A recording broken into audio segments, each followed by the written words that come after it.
34 BC. The vast Roman Empire stretched around the entire Mediterranean.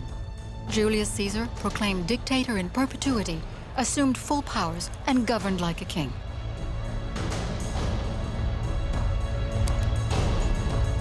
The new regime was despised by the majority of senators who remained faithful to the Republic.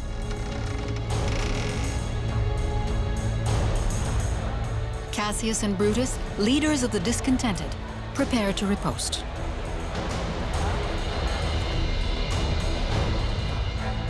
On the Ides of March, the 15th, Caesar's right-hand man, Mark Antony, accompanied the dictator to a meeting at the Senate.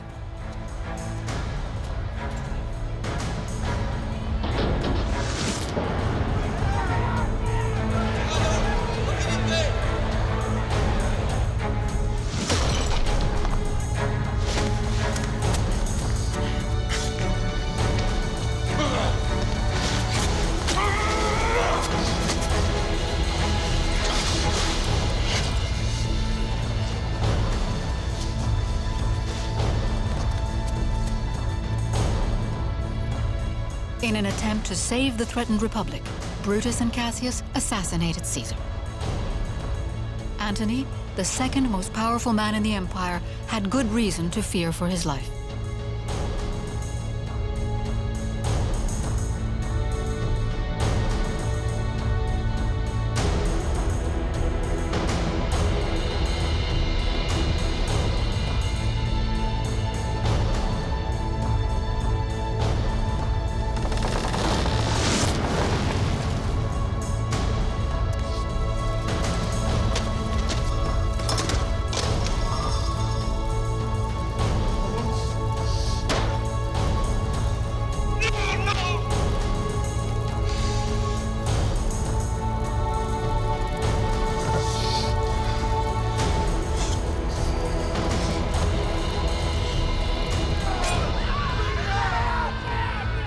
Meanwhile, Rome was plunged into panic, the city divided between Republicans and supporters of Caesar.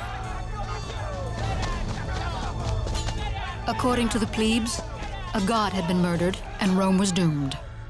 People feared a bloodbath.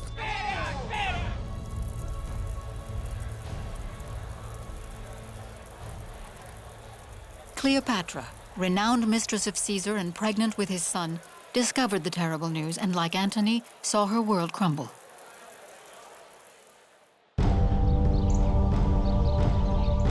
A few hours after the assassination, Antony learned that Caesar's murderers had foreseen no replacement system of governance. The senators' plans stopped at killing the tyrant. Rome's seat of power was vacant, an opportunity Antony had to seize.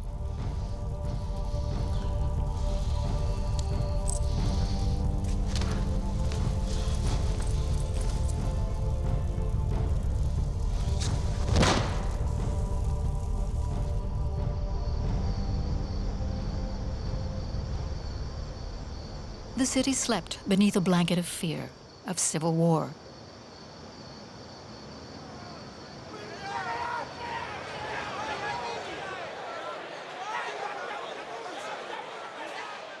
Antony managed to call a meeting at a very agitated Senate.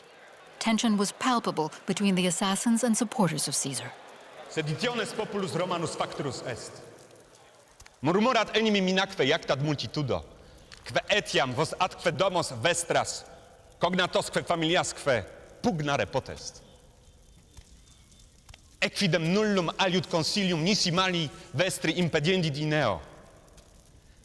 Caveto vero plebem dolentem, que subito patrem perdiderit, atquad arma capienda paratissima essit. Ile cie tanta beneficia dederat iam oxissus est. Et ciam vobis aut perfugium querre, aut morte timere necesse est. Vobis rustice ville sunt, in quasiam vos guerre utile sint. Ego te brutte bene novi, nec dubitoque pro virtute in qua tibi nihil sit optatius libertatem. Ita egeris und hang vindicare, nec vab illo abhorrere volueris. Itaque sentio senatu consultum fiat, ut et omnibus coniurationis principibus venia atque impunitas detur. Et omnia acta Caesaris rata sint. Tu quidem qui acta Caesara abrogantur sentis, num quesistis quis ad magistratum tibi mandasset. Cuius ex auctoritate hunc honorem recepsisses. Cuius ex munere magnificam domum inquatanta convivia libenter apparares. Equidem aperte loc for animum vestro appello, nisi omnia acta Caesaris rata erunt. Omnes pleraque et magistratus perdemus. Quanam auctoritate sit itta sit, de republica, de civitate, de populo Romano statuatis. Crebriores in dies conveniunt Caesari veterani, acquibus terras republice redendas esse. Cum abrogata iam sit ilius acta qui has dona verit, fis autem vestrum pallam is dicere audeat.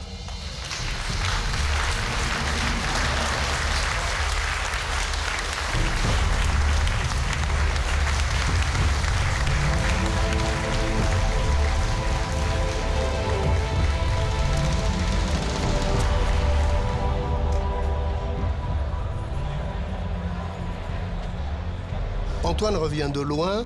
Il est certain qu'il aurait pu périr après la mort de César, c'est même ce qu'il craignait. Il perçoit la mort de César comme une catastrophe pour lui, parce qu'il doit toute sa carrière à César et il est certain que, dans son esprit, que César mort, eh bien sa carrière va s'arrêter. Les chefs de la conjuration, tout le monde les connaît, c'est Brutus et Cassius. Bruto, purtroppo per lui, non è un soldato, è un filosofo, è un grande senatore, è un uomo d'onore, direbbe Shakespeare. L'un était véritablement un tueur, avec la bande à Cassius, comme on disait dès l'Antiquité, et l'autre était le symbole de la vertu républicaine.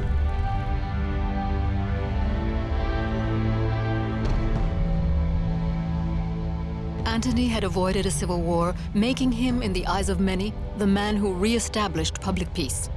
Filled with great confidence, he demanded the reading of Caesar's will.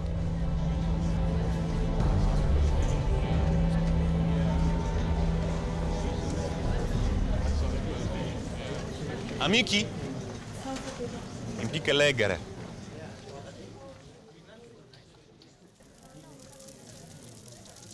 Antony had lived and fought alongside Caesar.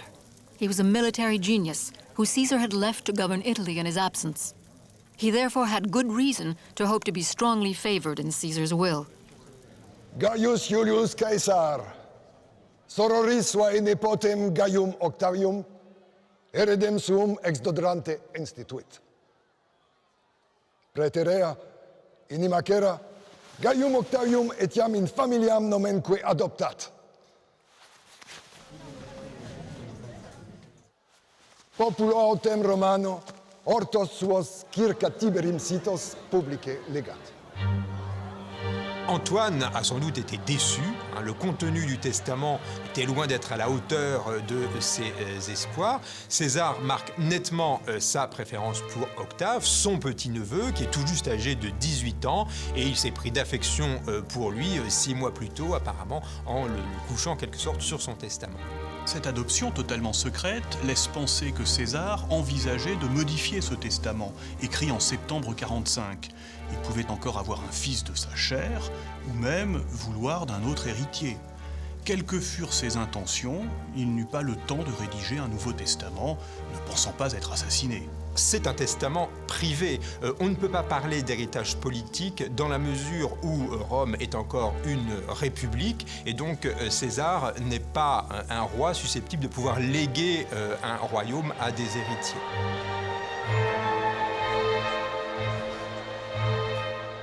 Caesar's funeral would serve as the ideal occasion for Antony to convince Rome that he was the rightful guardian of Caesar's heritage.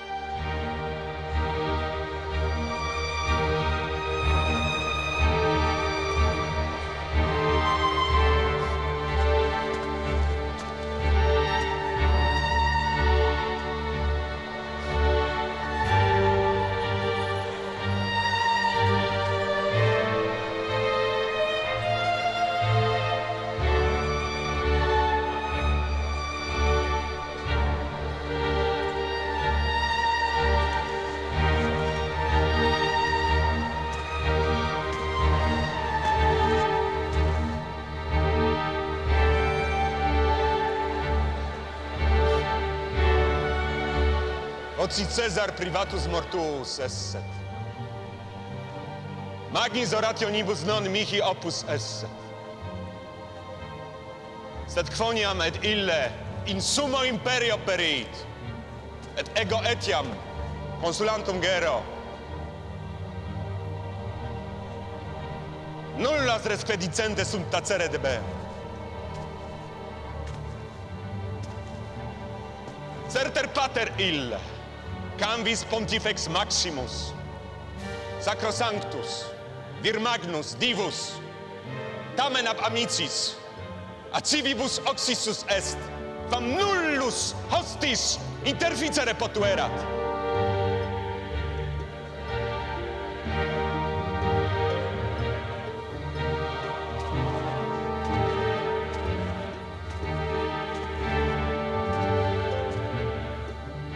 Quid opus fuit telenitate tua, o Cesar? Quid sacrosanctitate? Quid legibus? De crudelissime ab amicis oxissum esse. O dolorem, o cuorem a canno capillo stilantem.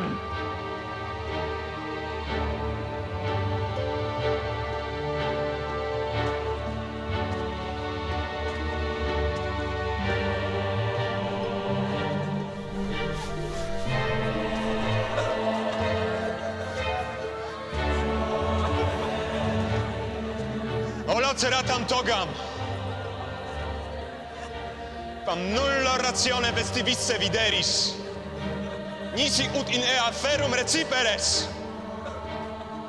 Per Iovem, Rome custodem, per celestes Deos, iuro, iusurandum do, me Cesaris mortem per secuturum esse.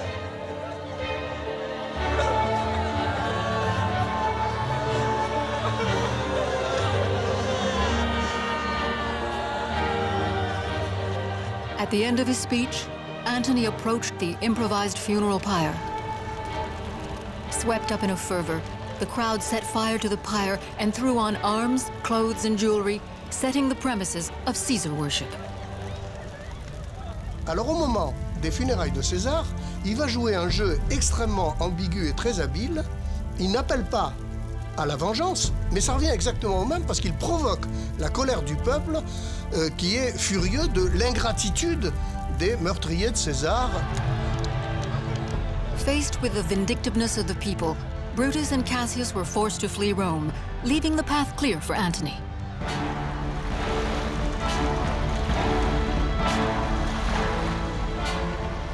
But they weren't the only ones to depart. Someone else had already gone before them. Cleopatra returned to Egypt.